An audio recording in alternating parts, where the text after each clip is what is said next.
few months ago, my wife and I tried to start a home church in our home, and we invited a bunch of people that we knew and coworkers and family to come and attend. And our first night turned out really well. I think we had about 5 people there, 2 couples and someone by themselves. And we shared a meal together. And then afterwards, we just sat down and talked about our own experiences and God and church and life. And really, we had a lot of great discussion come out of it. And afterwards, everybody really seemed to enjoy it. And my wife and I were so excited to see how this would continue to grow. And we would dream of what it would look like in the future and other things we could do with it. Well, weeks went by, and it didn't work out so well. People stopped coming. People stopped replying to our invites. We tried to invite new people, and they weren't interested in coming. And the whole thing just crashed and burned. It was a complete failure. And failure is one of those things that nobody likes, right? Nobody enjoys failing. Even when hearing the word failure, it kind of sends a shiver down most people's spine. Because we hate failing. We kind of set up expectations of who we should be and what we should be like. And then we fail, and we feel like not only did what we try to do failed, but we're a bit of a failure ourselves, that we don't live up to our own expectations, let alone other people's expectations. But failure is one of those things that's unavoidable, right? You can't go through life without failing. Usually we fail multiple times a day. We make mistakes. It's part of what being human is that we're not perfect, and we often fail. But the important thing is to know what to do when you fail and how to learn from your mistakes so that you don't repeat them. And if you're smart enough, you'll learn from other people's mistakes instead of your own mistakes. That way you don't make the failures in the first place. So what I'd like to do today is take a look at people in the Bible that failed, that made a mistake. And some of these people, when you hear their names, a failure isn't the first thing that you think of. For instance, the first person I'd like us to look at is Moses.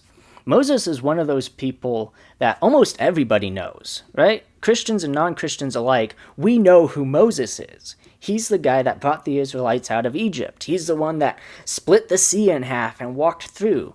That's who Moses was, brought down the 10 Commandments. Everybody knows who Moses is. But Moses wasn't always perfect. And I'm not just talking about when he murdered someone before all of this happened, before he went back to Egypt to free the people. I'm talking about during Moses' leadership. There was a time in particular when he failed. And the story that I'm thinking of is found in Numbers, the book of Numbers, chapter 20. And we'll read it today, and we'll start reading from verse 9. But really the failure doesn't start here. It actually starts back in Exodus 17, where Moses is leading the Israelites through the desert, and the Israelites get thirsty, and there's no water, and they start complaining about how they don't have any water. So God sends Moses to a rock and instructs him to hit the rock, and when he hits the rock, water comes out, and all the Israelite people drink the water. Now, come back to Numbers 20, and the same situation takes place. The Israelites are in the desert, Moses is leading them, they're thirsty and complaining that they don't have any water. Now, this time, God still instructs Moses to go to a rock, but rather than hitting the rock, he instructs Moses to speak to it. And in Numbers 20, starting with verse 9, we see what happens after Moses receives this instruction. It says, "So Moses took the staff from the Lord's presence, just as he commanded him. He and Aaron gathered the assembly together in front of the rock, and Moses said to them, "Listen, you rebels," which is a great way to start a conversation. "Listen, you rebels, must we bring you water out of this rock?" Then Moses raised his arm and struck the rock twice with his staff. Water gushed out, and the community and their livestock drank. But the Lord said to Moses and Aaron, "Because you did not trust in me enough to honor me as holy in the sight of the Israelites, you will not bring this community into the land I give them." So Moses was instructed to speak to the rock, but instead he goes to this rock and hits it just as he did the other time. Moses demonstrates here a failure to listen. He would not listen to the instruction that God gave him. And I think it's easy to see why. He seems upset with the Israelites. That's why he starts, "Listen, you rebels, must we bring you water out of this rock?" He's unhappy with them, which makes sense because the Israelites kind of have a reputation for complaining to Moses a lot. So Moses gets angry, and then in his anger, he doesn't listen to the instruction that God gives him for this particular circumstance. Instead, he does what he did last time. He did what was familiar to him and what he knew succeeded then. But he was wrong, because what succeeded then was not what was going to succeed this time. Yes, the water still came forth from the rock, but there was a consequence this time. Because Moses did not listen to God, God told him that he would never set foot in the promised land. He failed to listen, and he now had to bear the consequence of his decision. Listening can save you from so many failures, making so many mistakes. I remember a time when I was back home from college for summer vacation, and my parents were going out for the night to do something, and my younger sister was going out with her new boyfriend also that night. Now I knew that my sister had a 10 o'clock curfew, so she needed to be home by 10 o'clock every night. So I'm sitting at home, and the parents are gone, and my sister's gone. And I notice that it starts getting pretty close to 10 o'clock, and my sister's not home yet. And then 10 o'clock comes and passes, and she's still not home. Gets to 10:15, 10:30, 10:45, 11 o'clock, even past 11 o'clock. And the whole time I'm thinking, I really hope my sister gets home before my parents do. Otherwise, she is going to be in huge trouble. And the more I thought about that, the more angry I got at my sister for not being home yet. Now, eventually, she comes home before my parents do, comes through the door, and by that time I was so angry, I just ripped into her. I was like, "You know that you're supposed to be back before 10 o'clock. You know this. You're not stupid. Like, why would you possibly stay out so late? If parents were home now, they would be yelling at you. You'd be in so much trouble. What were you thinking?" I just tore into her. And the whole time she's just standing there on the edge of tears. And after I'm done yelling at her, I think I said something like, "What do you have to say for yourself?" Or what were you off doing? And she replied, "Parents told me I could be out later tonight." And I felt like such an idiot. Because if I had just given her a chance to tell me that when she first came in, I would have avoided that whole segment of putting my foot in my mouth. But instead, I didn't take the time to listen. I made an assumption. I just went off of what was familiar to me, what I knew from past experience, and applied it to this particular experience. And because of that, I ripped into my sister in a way that she didn't deserve. Really, I had no right doing that in the first place. I wasn't the parent, I was just her older brother. But I failed to listen. How many times have we done that same kind of thing? Where we think we know what's best, and we refuse to listen to anybody else around us, and just go with what we know, because we know, don't bother telling me, I already know. Only to find out that we really had no idea what we were talking about. It's important to listen to help us avoid failure. So what did Moses do? Received the instruction from God, didn't follow through on it, and he failed. But God was generous and allowed Moses to continue to lead the Israelites even after this. He didn't get to lead them into the promised land, but he still got to lead the Israelites up until the time he died. And we see in the very next chapter, when God sends fiery snakes that are biting the Israelites and they're getting really sick and dying, that God gives Moses an instruction to put a snake up on a staff for everybody to look at, and whenever they looked at it, that they'd be healed. And Moses did exactly what God told him to do. He learned from his past mistake when he didn't listen to God, and he knew what the consequence of that was.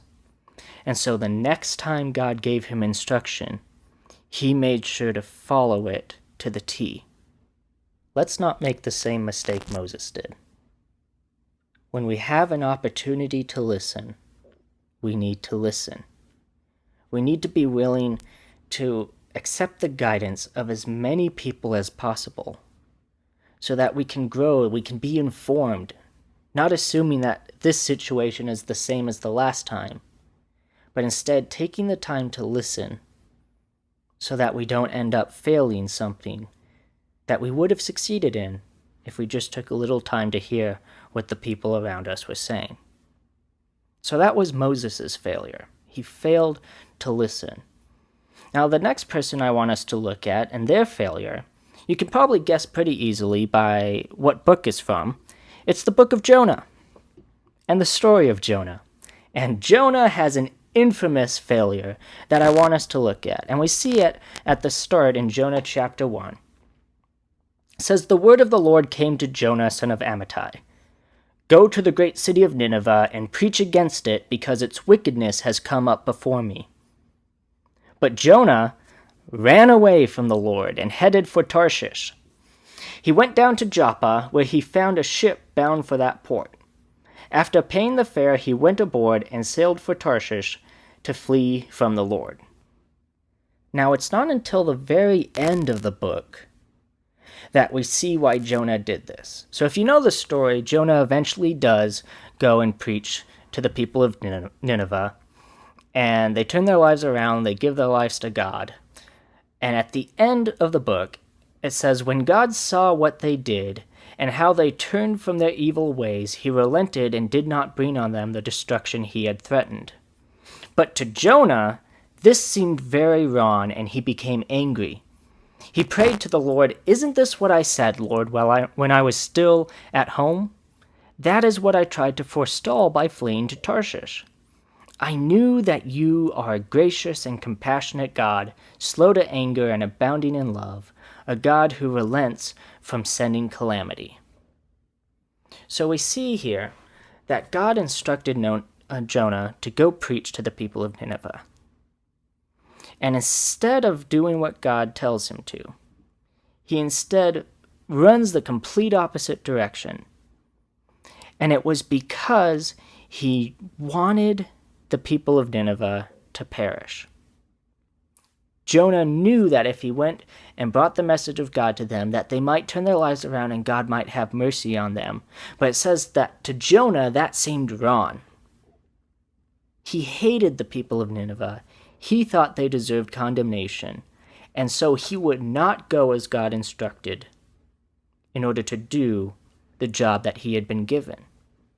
Now for Jonah, this wasn't so much a failure to listen to what God was saying, because he heard very clearly what God wanted him to do.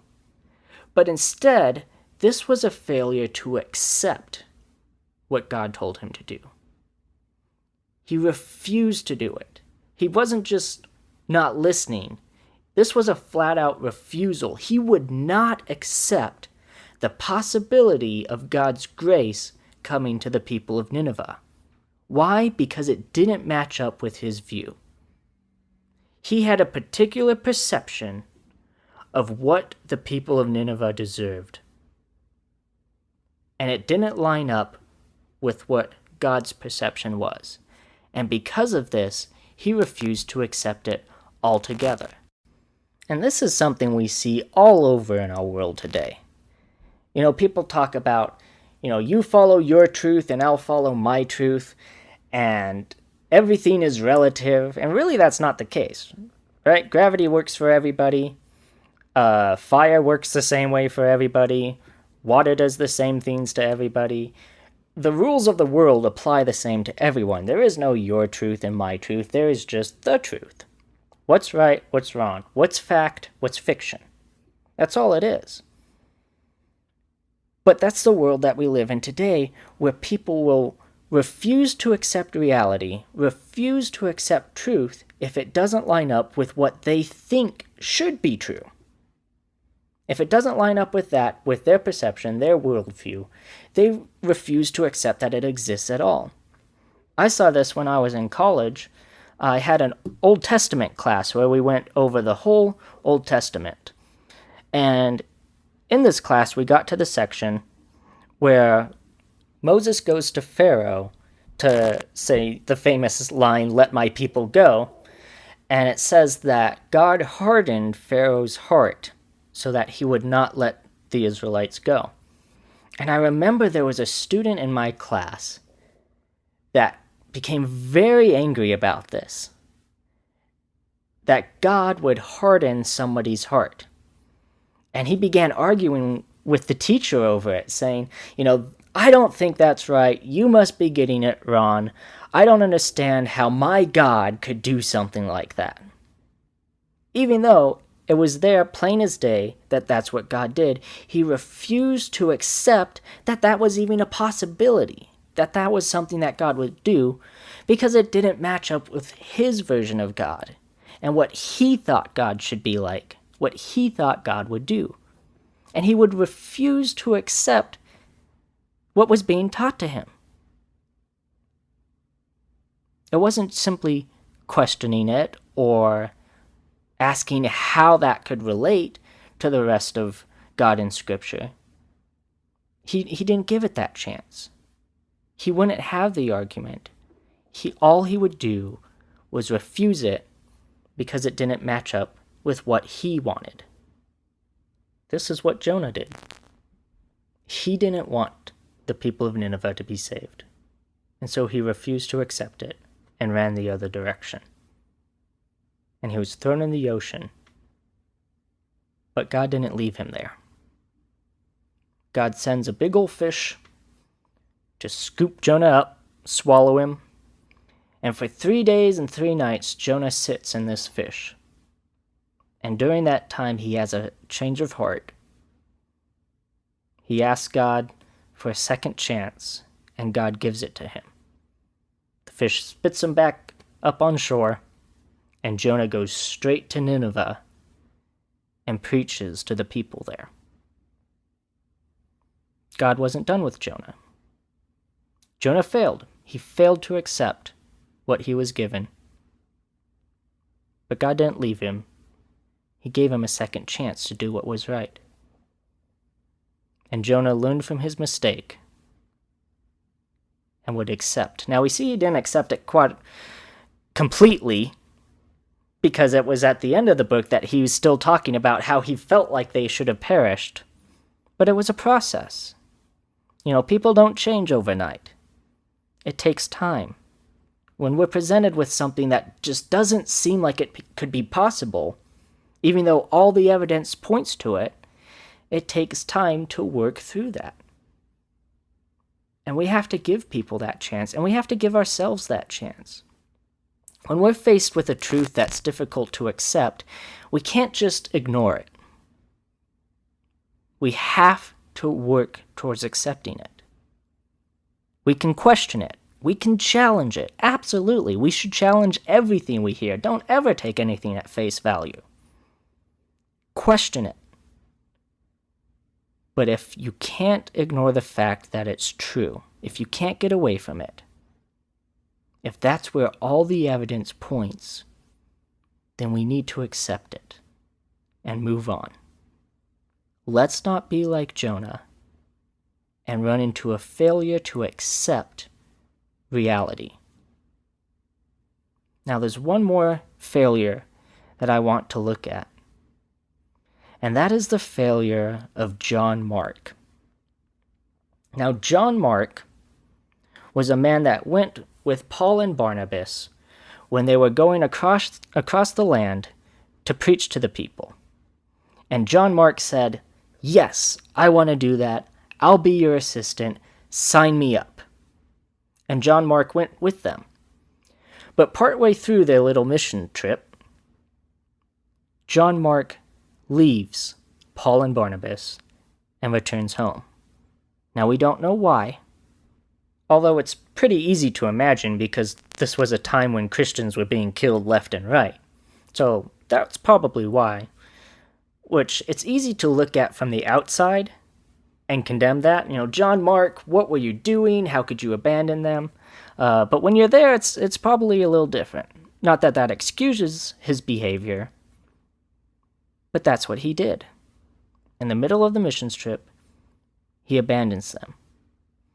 And we see kind of the result and consequences of this in Acts 15 towards the end of the chapter.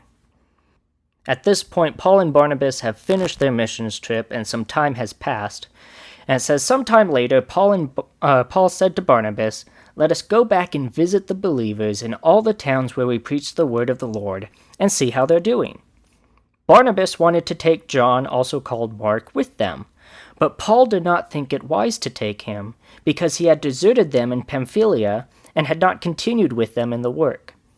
They had such a sharp disagreement that they parted company. Barnabas took Mark and sailed for Cyprus, but Paul chose Silas and left, commended by the believers to the grace of the Lord.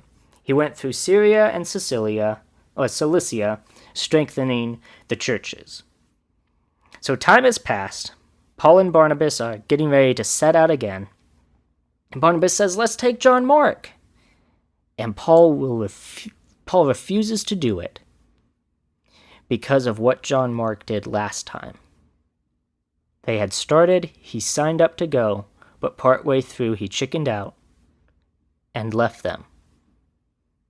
John Mark's failure was a failure to follow through.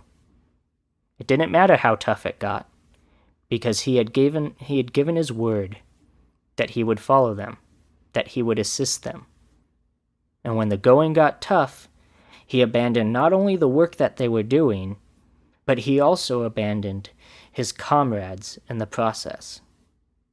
He said one thing, but he did another. And because of that failure, he not only messed up that chance that he had, but he also messed up this second chance where he could have gone with them. But because of what he did last time, Paul wouldn't allow him to go with them. And that's the thing about a failure to follow through. You not only mess up that first time, that moment, you mess up that moment, and also you mess things up for future moments as well. We see this a lot in parent and children relationships. Maybe you've done this yourself, or you've overheard somebody else doing this, where they say, "If you do that again, I'm going to punish you in this way or that way. But if you do that again, I'll punish you." And then the child does it again, and they say, "If you do it one more time, I'll punish you." And they do it again. And the parent just kind of keeps saying, "If one more time," and they don't follow through with the punishment. And then what that teaches the child is that they can continue to do that thing and never receive any punishment for it. I was one of those kids. If I could do something and not be punished for it, it didn't matter how many times I was threatened with punishment. if the punishment never came, I learned I could get away with it. And then the next time I was told to do something, I would know that I could not do it and not receive any punishment for it. And see, it would only get worse and worse and worse. Not only would it mess up that one moment, but the problem would continue to grow worse over time until it was out of control. But thankfully, this isn't what happened with John Mark. Because Paul said, I'm not going to let this slide. You abandoned us, you failed to follow through on your word, and because of that, you messed up what we were doing before, and I will not take you with me this time. And we see that John Mark learned from this. He learned the importance of following through. We know this because we see it in Colossians chapter 4. This was a time when Paul, later on, way later in his life, was sitting in prison, waiting for his sentence. And he's writing to the Colossian church. And starting with verse 10, Paul says, My fellow prisoner Aristarchus sends you his greetings, as does Mark, the cousin of Barnabas. You have received instructions about him. If he comes to you, welcome him. Jesus, who is called Justus, also sends greetings. These are the only Jews among my co-workers for the kingdom of God, and they have proved to be a comfort to me. This is the same Paul talking about the same John Mark. And not only does Paul call him a co-worker, he calls him a comfort to him in this time and says to the Colossian church, if you see him, greet him, welcome him. Now again, it would be nice to know what happened during this time, but we don't get all the details. But what we can tell from this is that John Mark eventually went back to the work that Paul and Barnabas was doing and continued to assist them again. And this is really important when it comes to failures to follow through, is that just because you failed to follow through once, you broke your word, that doesn't mean that you can't ever go back and make it right. John Mark realized what he did was wrong. And for the rest of his life, he lived differently. He lived in a way where he was going to make amends for that mistake that he made. He returned to the ministry, returned to serving Paul, and because of that, their relationship was mended. Just because you abandon something once doesn't mean you can't go back to it.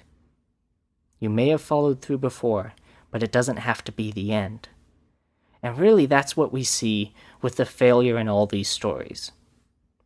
Is that failure isn't the end unless you let it be. I like to say it like this. Losing is not for losers. It's for winners in training. Now, giving up, that's for losers. When somebody has thrown in the towel, they've stopped trying, they've given up, that's when they've lost. But the people that have met a failure or made a mistake, those aren't the losers if they keep going. If they keep going, they become winners in training that are making mistakes still, because nobody's ever going to get it right on the first try, but they learn from that failure so that next time they can get it right. Moses failed to listen the first time, but the next time he listened. Jonah refused to accept God's instruction to go to Nineveh, but you know what? He eventually did go to Nineveh. And the people of Nineveh received God's salvation message because Jonah went and made things right. And that's what John Mark did too. He abandoned Paul and Barnabas, went back on his word, but he went back afterwards and made things right. Just because you fail, just because you make a mistake or two, doesn't mean that you've lost. The war continues. Just because you've lost a battle doesn't mean you've lost the war. And if you refuse to let that failure be the end, and you learn from it, and you press forward and continue on, you get closer and closer and closer to doing it right next time. That's what the salvation message is at its core. That we as people have failed. We've not lived up to God's perfect expectation. None of us have. All of us have made a mistake at one point or another. We've failed. But God doesn't give up on us. He's willing to forgive our past and work with us towards making a new future. He forgives us and moves forward. Maybe you've messed up many times in your life, more times than you can count. But I want you to know that that doesn't mean you've lost the battle. God still sees you. He knows who you are. And if you go to Him, He's willing to forgive everything you've done, take you into His arms, forgive you, and work towards a brand new future together with you. Give Him that chance. And if you want more information on that, or if you have any questions that you want to ask me about this or any other topic, feel free to email me at sermoninthepocket@gmail.com. And if you like what I'm doing and want to support this podcast, we do have a Patreon, same title, Sermon in the Pocket. Either way, I hope you have a wonderful day, and I hope you join us again. Thank you.